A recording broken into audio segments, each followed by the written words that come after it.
Hello बच्चों लोग, चलिए class 12th NCERT line by line series start किया जाए। पार्ट 1 बुक से शुरू करेंगे और अपन टारगेट कर रहे हैं नए वाले एनसीईआरटी को। ठीक है, तो ये अपना टेबल ऑफ कंटेंट है नए एनसीईआरटी में, जिसमें पहला चैप्टर सॉल्यूशन होता है, फिर इलेक्ट्रोकेमिस्ट्री, फिर केमिकल काइनेटिक्स, चैप्टर 4 डीएनएफ होता है, चैप्टर 5 कोऑर्डिनेशन होता है। ठीक है, तो 5 चैप्टर अपने पार्ट 1 बुक में चैप्टर नंबर 1 से स्टार्ट किया जाएगा। और मैं क्लियर कर देता हूँ कि ये उन लोगों के लिए है जिनको किसी भी चैप्टर का ए से जेड तक का जानकारी चाहिए, मतलब कॉन्सेप्चुअली आपको काफ़ी स्ट्रॉन्ग बनना है, तो आप इन वीडियो को देखें। जिनको थोड़ा शॉर्ट में सिर्फ रिवाइज करके कुछ क्वेश्चंस करना है, तो उनके लिए हमने इंट्रोडक्शन वीडियो बना रखा है, तो आप वो इंट्रोडक्शन वीडियो को देख लेंगे तो आपका मोटा मोटी चैप्टर रिवाइज हो जाएगा, जो आजकल वन शॉट की तरह दुनिया में फैला हुआ है। ठीक है, तो वन शॉट वाले लोग इस वीडियो से दूर रहेंगे, लेकिन हाँ, मैं रिकमेंड करूँगा कि वन शॉट का फ़ायदा तभी होता है जब आपने चैप्टर ढंग से पहले पढ़ रखा है। आपका अगर ये फर्स्ट टाइमर है या आपका कॉन्सेप्ट वीक रह गया है, तो आप चैप्टर को पूरी तरीके से पढ़ें और कृपया करके कोई ना कोई किसी सिंगल बुक, अच्छे बुक से पूरी तरह से पढ़ें। ठीक है, तो देखिए, चैप्टर थोड़ा लंबा हो सकता है, 3-4 घंटे 5 घंटे ले ले, लेकिन किसी दिन जो छुट्टी का दिन आए, संडे वनडे आए, उस दिन बैठ करके टारगेट लीजिए कि पूरा का पूरा चैप्टर हम लोग एक बार में पढ़ जाएंगे। ठीक है, तो चैप्टर एक बार थ्योरी पढ़ लीजिए, उसके बाद हम लोगों ने आपको एनसीईआरटी भी बना के दिया हुआ है, तो एनसीईआरटी का बैक एक्सरसाइज का सारा सॉल्यूशन स्टेप 2 में करना है। ठीक है, तो किसी को अगर समझना है कि कैसे कैसे मैं प्रोग्रेस करूं, आईटी जेई नीट कैसे निकाला जाए, तो सबसे पहले बेसिक्स क्लियर करा जाए, और बेसिक्स के लिए आपको पढ़ना होता है at least standard book NCERT theory. ठीक है, उसके बाद आप कर लीजिए एनसीईआरटी के क्वेश्चंस। तो हमने क्वेश्चन सॉल्व कर रखे हैं, बैक एक्सरसाइज का तो सारे क्वेश्चंस हमारे आपको एक फोल्डर में दे रखा है, एक प्लेलिस्ट बना के दे रखा है। तीसरा काम आपका हो गया एज ए स्टूडेंट कि आईआईटी जेई, अगर आप आईआईटी जेई कर रहे हैं, नहीं भी कर रहे हैं तो कृपया करके यहाँ चल जाइए, क्योंकि आप बहुत सारे क्वेश्चन में देखेंगे कि एनसीईआरटी के जो क्वेश्चंस का न्यूमेरिकल का कैलकुलेशन है ना, वो बहुत ही ख़राब है। तो कभी कभार आप फेड अप हो जाएंगे कि ये 5-5 मिनट का कैलकुलेशन है, इनफैक्ट मैनुअली पॉसिबल ही नहीं है, ऐसा लगता है कैलकुलेटर से करना पड़ेगा। बट आप ब्यूटीफुली इस चैप्टर को और बहुत फास्ट और बहुत सारा क्वेश्चन करना है, तो आप मेंस का क्वेश्चन कर जाइए। इसमें कैलकुलेशंस नहीं होते हैं, इसमें स्मार्ट ट्रिक्स होते हैं, और जनरली आंसर्स होल नंबर में होता है। आई डोंट नो वाई कि एनसीईआरटी ने इतना मेहनत क्यों नहीं किया कैलकुलेशंस को हटाने के लिए।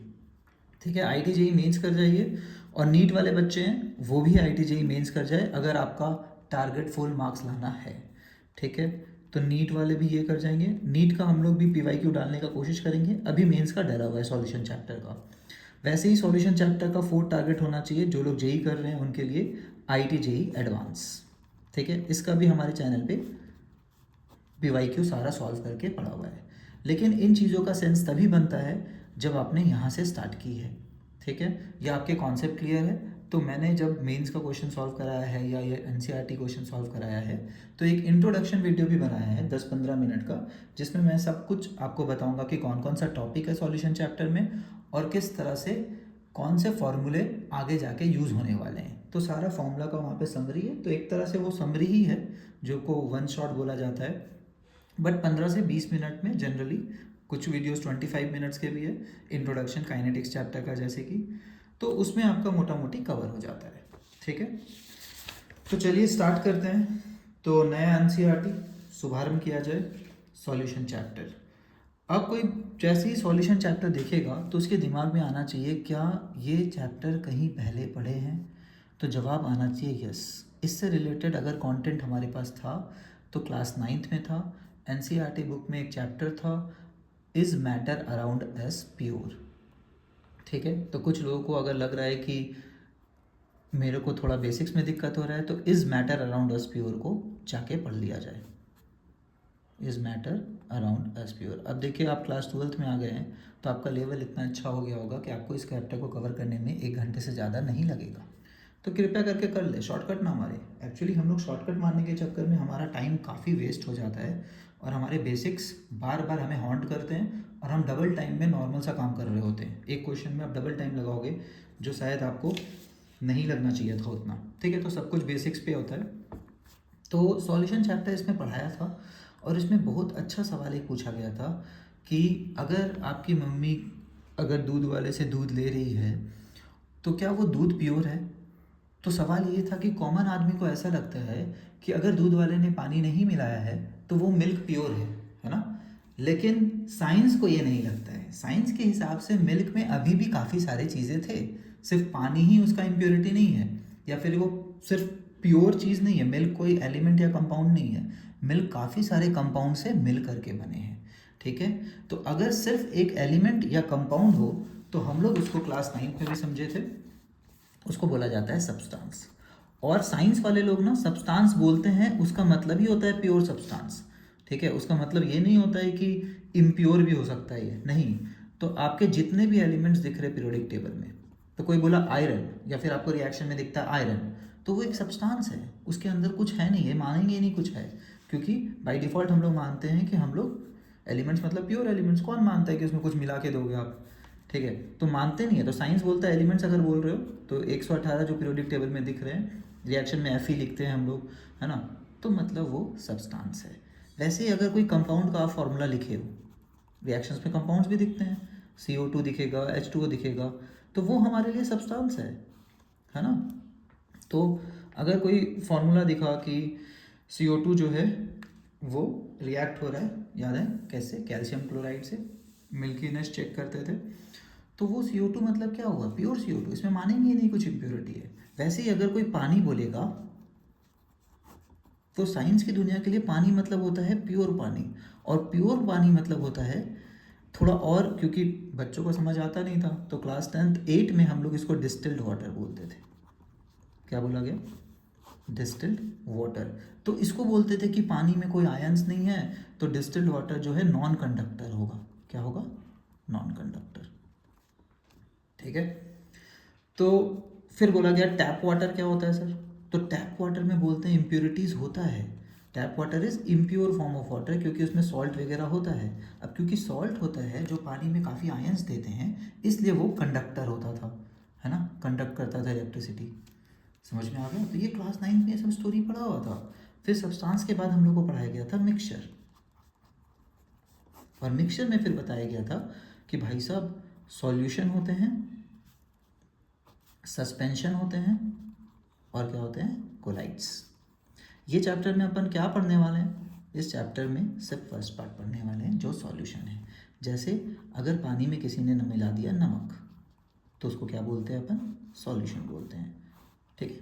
चलिए तो देखते हैं कि हम लोग को एक पेज में क्या रिवाइज कराया गया है क्लास 9 की चीज़ें, ठीक है। तो ज़्यादा डेप्थ में तो पढ़ाएंगे नहीं, एक पेज में, फर्स्ट पेज में इंट्रोड्यूस कर देगा क्लास 12 का बुक और स्पीड में भाग जाएगा आगे। तो देखिए क्या बोला है, almost all process in the body occur in some kind of liquid solution. अच्छी बात है भाई, ब्लड से रिलेटेड, ब्लड और बाकी जितने भी चीज़ें हैं, खाना भी खाए तो पानी गया, सॉल्यूशन तो बन ही रहा है अंदर, एक बात तो पक्का है, ठीक है। चलिए उसके बाद यहाँ लिखा हुआ है in normal life we rarely come across pure substance. बोलता है प्योर सब्सटेंस होता ही नहीं है नॉर्मल लाइफ में। आप जो पानी पी रहे हो उसमें भी कुछ मिनरल्स है, क्योंकि हमारे बॉडी को मिनरल्स तो चाहिए ही चाहिए। Most of these are mixture containing 2 और मोर प्योर सब्सटेंसेस, है ना। तो जैसे पानी में कोई ना कोई सॉल्ट मिला होता है पहले से। देयर यूटिलिटी और importance in life depends on their composition. अब अंदर क्या है उससे डिपेंड करता है कि उसका यूटिलिटी कितना है ना। अब काफ़ी ज़्यादा फ्लोरीन हो जाता है पानी में तो बोलते ख़राब है, थोड़ा सा फ्लोरीन होता है तो बोलते ठीक है अच्छा है। फॉर एग्जांपल ब्रास, तो ये भी क्लास 9 में पढ़ाया गया था कि ऑलाई जो होता है वो सब्सटेंस नहीं होता है, वो एक मिक्सचर होता है, mixture of copper and zinc. तो brass is an alloy of copper and zinc. और प्रॉपर्टी में जनरली ऐसा होता नहीं था, जनरली मिक्सचर में क्या होता है अपने कंस्टिट्यूएंट वालों का प्रॉपर्टी दिखाता है। जैसे हमने नमक पानी बनाया तो नमक का भी टेस्ट आएगा, पानी का भी टेस्ट आएगा। बट अलाई में, अलाई की खासियत क्या थी, वो ऐसे मिक्सचर थे जिनके प्रॉपर्टी चेंज ही हो जाते थे। तो ऐसा सिर्फ कंपाउंड्स में होता है ना, सब्सटेंसेस में होता था। सब्सटेंस का 2 पार्ट था, एलिमेंट्स और कंपाउंड। तो H2O पानी है, तो क्या उसमें हाइड्रोजन और ऑक्सीजन का प्रॉपर्टी होता है, नहीं। ऑक्सीजन तो सपोर्टर ऑफ कंबशन था और पानी जो है बुझा देता है आग को। तो ये सब बहुत बारीकी चीज़ है। तो सब्सटेंस में जो फिर कंपाउंड में अपने एलिमेंट्स का प्रॉपर्टी नहीं आता है, मिक्सचर में जनरली आता है। यहाँ भी कुछ तो आता ही है, but best of both world लेते हैं तब जाके अलॉय बनता है। Are quite different from those of German silver. तो बोलता है कि ब्रास का प्रॉपर्टी जर्मन सिल्वर से अलग होगा, जो कि कॉपर, जिंक और निकल से बना है। ठीक है, तो जर्मन सिल्वर एक बार पूछा हुआ जेई वालों ने। ब्रॉन्ज जो होता है वो होता है कॉपर और टिन का मिक्सचर। तो अभी तो सिर्फ थ्योरी बता रहा है, कुछ कुछ एग्जांपल देके समझा रहा है कि मिक्सचर क्या होते हैं। 1 पार्ट पर मिलियन पीपीएम अभी हम लोग पढ़ेंगे कंसंट्रेशन टर्म्स में इस चैप्टर में। और फ्लोराइड आयंस इन पानी प्रिवेंट्स टूथ डिके। तो देखिए बोलता है 1 पीपीएम होगा तो टूथ डिके बचेगा, 1.5 पीपीएम होगा तो टूथ बेचारा क्या होगा, खराब होने लगेगा, लाल पीला पड़ने लगेगा, है ना, अलग अलग कलर दिखने लगेंगे अजीबों से। And high concentration of fluoride ions, और हाई अगर हो गया फ्लोराइड आयन पानी में ना, तब तो गया है, अपन निकल सकते हैं। For example sodium fluoride is used in rat poisons. वैसे ही बोलता है इंट्रावेनस इंजेक्शन। इंट्रावेनस इंजेक्शन मतलब क्या, जो वेन्स में इंजेक्शन पड़ते हैं अपने, उसमें लिक्विड होता है, इंजेक्शन में तो हमेशा लिक्विड ही होता है कोई ना कोई। Are always dissolve in water containing salts at particular ionic concentration that match with blood plasma. तो इस इंजेक्शन में जो भी केमिकल अपने को डालना है उसको नमक पानी के साथ मिला करके एक मिक्सचर बनाते हैं, उसके बाद आगे बढ़ाते हैं। That match with blood plasma concentration and so on. ठीक है, तो ब्लड प्लाज्मा के कंसंट्रेशन को मैच कराता है, नहीं तो गड़बड़ हो जाएगा ना। ब्लड प्लाज्मा में कंसंट्रेशन कुछ और, आपने जो अंदर इंजेक्ट किया है उसका कंसंट्रेशन कुछ और। तो क्लास 9 में पढ़ाया गया था हाइपरटोनिक हाइपोटोनिक, गड़बड़ हो जाता है भाई, इधर से उधर केमिकल भागेगा, सेल को दिक्कत होगा। तो उस साइंस पे अपन नहीं जा रहे, मेडिकल साइंस पे। ठीक है, in this unit we will consider mostly liquid solution. Interesting बात है, पानी में बने हुए सॉल्यूशंस को, पानी नहीं लिक्विड स्टेट में बने हुए सॉल्यूशंस को ही हम लोग पढ़ेंगे। This will be followed by studying the properties of the solutions like vapor pressure and colligative property. We will begin, तो ये सब अभी पढ़ेंगे, कोई दिक्कत नहीं है इसमें। वेपर प्रेशर क्या होता है, कॉलिगेटिव क्या होता है। We will begin with the types of solution। पहले टाइप्स ऑफ सॉल्यूशन पढ़ा देगा, जैसे 9th में पढ़ाया था कि होमोजेनस सॉल्यूशन होता है, हेट्रोजेनस होता है, सॉलिड इन लिक्विड हो सकता है, सॉलिड इन गैस हो सकता है। Then various alternative in which concentration of a solute can be expressed in liquid solution। ठीक है, तो कंसंट्रेशन टर्म्स पढ़ेंगे जो कि हम लोग क्लास 11th में भी पढ़े हुए हैं, जैसे मोलैरिटी, मोलैलिटी, मोल फ्रैक्शन, वो सारे कुछ अभी देखेंगे, है ना। बेसिक्स मतलब बेसिक्स, सब कुछ देखेंगे, कुछ नहीं छोड़ेंगे। एक बार एक नज़र ऑब्जेक्टिव्स पे भी डाल दिया कीजिए कि इस चैप्टर का ऑब्जेक्टिव क्या है। तो इस चैप्टर का ऑब्जेक्टिव ये है कि इस चैप्टर को अगर अपन पढ़ लिए तो क्या सीखेंगे।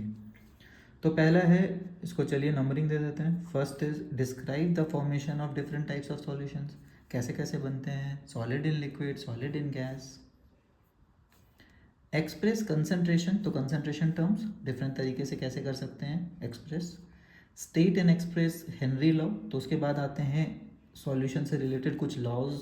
हेनरी साहब ने कोई काम करके बताया, सॉल्यूशन के बारे में कुछ जानकारी दी। रॉल्ट साहब ने कोई जानकारी दी। Distinguish between ideal and non ideal solution, तो ये हेनरी लॉ, रॉल्ट्स लॉ से रिलेटेड है। बाकी 2 point number 4 and 5 is actually related to point number 3.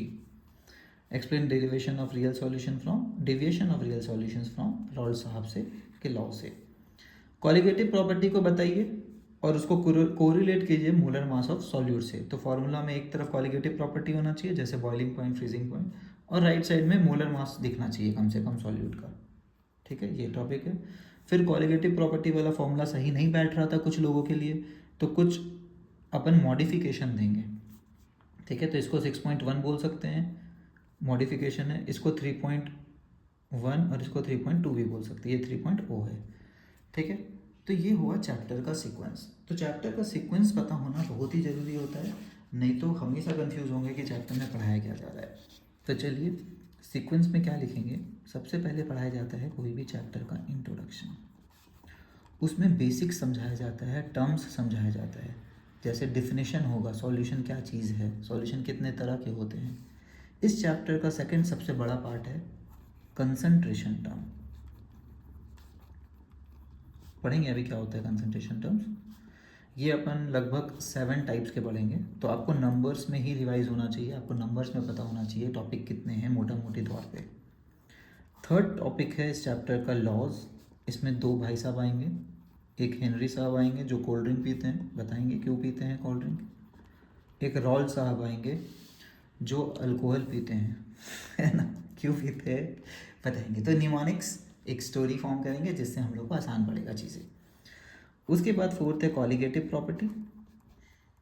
Colligative property के भी 4 पार्ट होते हैं, relative lowering of vapour pressure, boiling point elevation, elevation in boiling point, depression in freezing point और last में osmotic pressure. और फिर होता है कॉलिगेटिव प्रॉपर्टी के फॉर्मूला में मॉडिफिकेशन।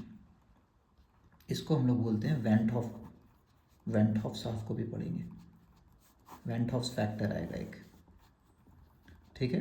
तो ये इमेज बनना चाहिए, चैप्टर पढ़ते साथ ही रोज रोज नेक्स्ट टॉपिक में जाते साथ समझ आना चाहिए कि ये पढ़ लिए अब इस पे है, ठीक है। तो एक अप्रोच के साथ पढ़ेंगे, नहीं तो बहुत दिक्कत होने वाला है। तो चलिए पहला टॉपिक स्टार्ट करते हैं। तो मोस्टली हमारा वीडियोस को अपन डिवाइड कर देंगे, है ना, 15-15 मिनट या 20 मिनट के अंदर कोशिश करेंगे हर पार्ट रहे, और उसमें छोटे छोटे 1-1, 2-2 पेज कवर किया जाएगा। तो टाइप्स ऑफ सॉल्यूशन जो कि क्लास 9 से रिलेटेड है। सॉल्यूशन को बोला जाता है होमोजेनस मिक्सचर्स होते हैं 2 और मोर देन 2 कंपोनेंट्स के। होमो मतलब होता है सेम, जेनेसिस मतलब होता है कुछ फॉर्म होना, तो सेम टाइप का कुछ फॉर्म हो रहा है। तो यहाँ पे सेम है क्या चीज़, यहाँ पे सेम है उनका कंस्टिट्यूएंट्स। कंस्टिट्यूएंट क्या होता है, होमो, क्या होमो, यहाँ पे होमो है क्या एक्चुअली, क्या सेम है सॉल्यूशन में, ऊपर से नीचे तक उनका कन्फिग्रेशन कंस्टिट्यूएंट। आम आदमी के हिसाब से बोले तो अगर आपने नमक पानी टेस्ट किया तो ऊपर से 1 चम्मच और नीचे से 1 चम्मच का टेस्ट सेम आना चाहिए, ठीक है। यही सॉल्यूशन का फीचर है, ये सस्पेंशन के साथ नहीं होता है। सॉल्यूशन का यही फीचर है कि वो क्या होता है, होमोजेनस होता है, ठीक है। तो सब लोग अपने अपने किचन से कुछ लाए, कुछ पानी डाल लिया जाए, ये देखिए पानी डल गया अपना, और इसमें हल्दी डालेंगे। अब इसमें हल्दी डालेंगे तो आपको क्या लगता है कि ये यूनिफॉर्म मिक्सचर बनेगा कि नहीं बनेगा।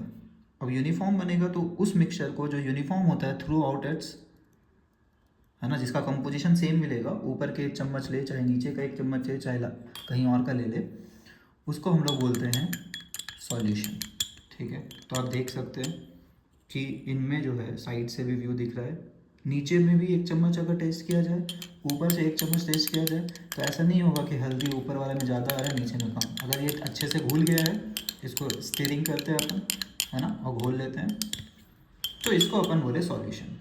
जो मिलाए, जो कम क्वांटिटी में जनरली होता है, तो आप देखिए पानी का ज़्यादा था और ऊपर से जो हल्दी डाले थे अपन टर्मरिक वो कम था, तो उसको बोलेंगे सॉल्यूट। जो कम था वो सॉल्यूट, जो ज़्यादा होगा वो सॉल्वेंट। ये कन्वेंशन है, ये कोई गारंटी नहीं है, बट हाँ अगर फंस गए तो यही तरीका है लेने का। By homogeneous mixture we mean that its composition and properties are uniform throughout the mixture, है ना। थ्रू आउट द मिक्सचर मतलब क्या, ऊपर का थोड़ा सा ले मिक्सचर से 1 चम्मच, या फिर नीचे से 1 चम्मच टेस्ट कर ले, भैया यूनिफॉर्म आना चाहिए कंपोजिशन। इसीलिए सॉल्यूशन टॉपिक में कंसंट्रेशन टर्म नाम का टॉपिक भी आता है कि कंसंट्रेशन निकाल सकते हैं ना, क्योंकि ऊपर में भी हल्दी का क्वांटिटी पानी के रिस्पेक्ट में सेम, नीचे का 1 चम्मच का भी सेम, मतलब पूरा का पूरा घोल का concentration same. Solute with respect to solvent हमेशा उतना ही आता है, ठीक है। तो 1 चम्मच पानी में मान लीजिए 1 ग्राम हल्दी आ रहा है, तो नीचे का भी 1 चम्मच पानी में 1 ग्राम हल्दी आएगा, यही है सॉल्यूशन का फीचर। बाय होमोजेनस में जैसे हवा भी सॉल्यूशन होता है, ऐसा नहीं लगता है कि 21% हवा यहाँ है तो 21% हवा किसी और शहर में भी होगा, किसी और रूम में भी होगा, तो क्या यूनिफॉर्म नहीं हो गया। तो यूनिफॉर्म मिक्सचर को ही सॉल्यूशन बोलते हैं, होमोजेनस मिक्सचर्स को, ठीक है। Throughout the mixture same होगा composition. Generally the component that is present in the largest quantity is known as solvent, है ना। जेई ने ये बहुत बार ट्रैप की तरह पूछा है। एक बार क्या किया था, अल्कोहल और पानी का मिक्सचर दे दिया था और अल्कोहल ज़्यादा क्वांटिटी में था, तो सॉल्वेंट कौन हुआ, अल्कोहल हुआ। हम लोग को आदत हो गया है कि पानी ही सॉल्वेंट होता है, पानी इज ए यूनिवर्सल सॉल्वेंट। नहीं भैया, बाई डेफिनेशन ये होता है कि जो ज़्यादा है वो सॉल्वेंट है। Again coming to basics, solvent determines the physical state in which solution exist, और जो सॉल्वेंट होता है वही डिटरमाइन करता है कि भैया सॉल्यूशन किस में। अब बताइए, हल्दी था सॉलिड, है ना, सॉल्वेंट था लिक्विड, ये जो सॉल्यूशन बना है ये सॉलिड दिख रहा है कि लिक्विड दिख रहा है, लिक्विड दिख रहा है ना। तो मतलब क्या हुआ कि सॉल्वेंट ही डिसाइड करता है कि किस स्टेट, फिजिकल स्टेट मतलब सॉलिड लिक्विड गैस किस में होंगे ये। वन और more component present in the solution other than solvent are called solutes. तो अब हल्दी डाल दिया, कोई 1 चम्मच नमक भी डाल दे, उसको टेस्टी लगता है नमक, है ना। कोविड में तो नींबू डाल के भी इसमें पीते थे। तो एक से ज़्यादा सॉल्यूट भी हो सकता है, लेकिन हमारे सिलेबस में क्या है, हमारे सिलेबस में है बाइनरी। बाई मतलब होता है 2, है ना। बाई मतलब होता है बाइनरी नंबर्स, ठीक है। बाई मतलब हर जगह ही 2 होता है। और बाइडेंटेड लिगेंड या डाइडेंटेड लिगेंड भी आते हैं कोऑर्डिनेशन कंपाउंड में। तो हमारे सिलेबस में सिर्फ ये है कि एक सॉल्यूट होगा और एक सॉल्वेंट होगा। बाइनरी सॉल्यूशन मतलब सिर्फ 2 लोग होंगे, है ना। एक से ज़्यादा सॉल्यूट नहीं होगा कि नमक भी डाल दिए, हल्दी भी डाल दिए, चीनी भी डाल दिए, पानी भी डाल दिए, तो 4 चीज़ हो गया। तो हमारे वाले सॉल्यूशन में जनरली 2 ही कंपोनेंट हो गए, ठीक है। तो consisting of binary are those which consist of 2 components, देख सकते हैं अपन। हेयर ईच कंपोनेंट में बी सॉलिड, लिक्विड और इन गैसियस स्टेट। फिर एक टेबल बना के हम लोग को समझाया हुआ है। इसको कोलाइड वाले टेबल से कंफ्यूज नहीं करना है। कोलाइड एक अलग चीज़ होता है भाई, ठीक है। जैसे मिस्ट, है ना, ये सब कोलाइड था। ड्यू, ये सब कोलाइड था। लेकिन यहाँ पे जो है सॉल्यूशंस के एग्जांपल दिए हुए हैं। तो सबसे पहले सॉल्वेंट गैस है, सॉल्वेंट गैस है तो 3 ऑप्शंस होंगे, solid in gas, liquid in gas and gas in gas.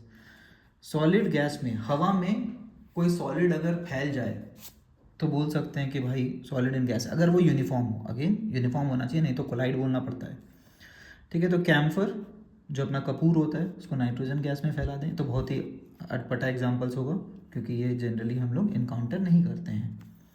Liquid in gas, chloroform nitrogen gas में अगर मिला दिया जाए तो लिक्विड इन गैस हो जाएगा। गैस इन गैस तो हवा ही है, हवा में नाइट्रोजन 78% होता है, ऑक्सीजन 21%। तो बोलते हैं हवा is a homogeneous mixture which means solution है हवा भी, ठीक है। फिर लिक्विड में सॉल्वेंट अगर लिक्विड है तो सॉल्यूट फिर से 3 हो सकता है, सॉलिड, लिक्विड। ये तो सबसे फेमस है, क्यों, नमक पानी, चीनी पानी, ग्लूकोज पानी, ये सारा क्या होता है, solid in liquid. Liquid in liquid क्या हो गया, तो जो लोग अल्कोहल कंज्यूम करते हैं वो पानी में अल्कोहल थोड़ा मिलाते हैं या अल्कोहल में पानी मिलाते हैं, ठीक है। तो लिक्विड इन लिक्विड कहेंगे उसको। गैस इन लिक्विड, तो आपको पता है कि जो एक्वाटिक ऑर्गेनिजम्स है, फिश वगैरह, वो गिल्स से ऑक्सीजन लेते हैं। और ऑक्सीजन लेते हैं मतलब पानी में तो ऑक्सीजन होता होगा ना। तो ऑक्सीजन इन पानी इज़ एक्चुअली एन एग्जाम्पल, और यूनिफॉर्म होता है। ऐसा नहीं ना है कि बेचारा एक पार्टिकुलर पानी में कोई ऑर्गेनिज्म रह रहा है, उसको बहुत ऑक्सीजन मिल रहा है, थोड़ा दूर बेचारा 2 मीटर ट्रैवल कर गया तो उसको ऑक्सीजन मिलना ही बंद हो गया। तो ऑक्सीजन यूनिफॉर्म है मतलब पानी में, अब यूनिफॉर्म है तो वो सॉल्यूशन होगा फिर तो ऑक्सीजन डिजॉल्व इन पानी इज जनरली सॉल्यूशन होता है, ठीक है। उसके बाद सॉलिड सॉल्वेंट 3 तरह का ऑप्शन है, solid in solid, liquid in solid और gas in solid. Solid solid का एग्जांपल अपना होता है जनरली एलॉयज़। कोई भी एलॉय याद आ रहा है ना, बोल दीजिए, सही हो जाएगा। ब्रास, ब्रॉन्ज सब सही है। वैसे ही यहाँ पे दिया हुआ है copper dissolve in gold.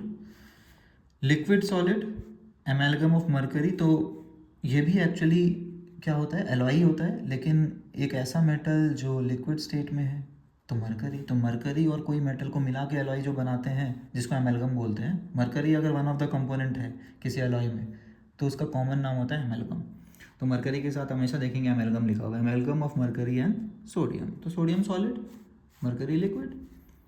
Gas in solid, ये तो ऑर्गेनिक में देखते हैं, है ना। क्लास 11th में भी देखे होंगे कि जब हाइड्रोजनेशन रिएक्शन कराते थे, हाइड्रोजनेशन रिएक्शन याद है कैसे होता है हाइड्रोजनेशन रिएक्शन, इसमें H2 ऐड कराना है अगर अपने को इथेन या इथाइन में, तो ये इथेन बनेगा, लेकिन इसके लिए PT टाइप का कैटलिस्ट लगता है। तो ये H2 कैटलिस्ट में जाके एब्जॉर्ब होता है, ठीक है। तो वो एक सॉल्यूशन बनता है, यूनिफॉर्मली एब्जॉर्ब होता है इसका मतलब, क्योंकि बोल रहा है सॉल्यूशन बनता है, solution of hydrogen in palladium, ठीक है।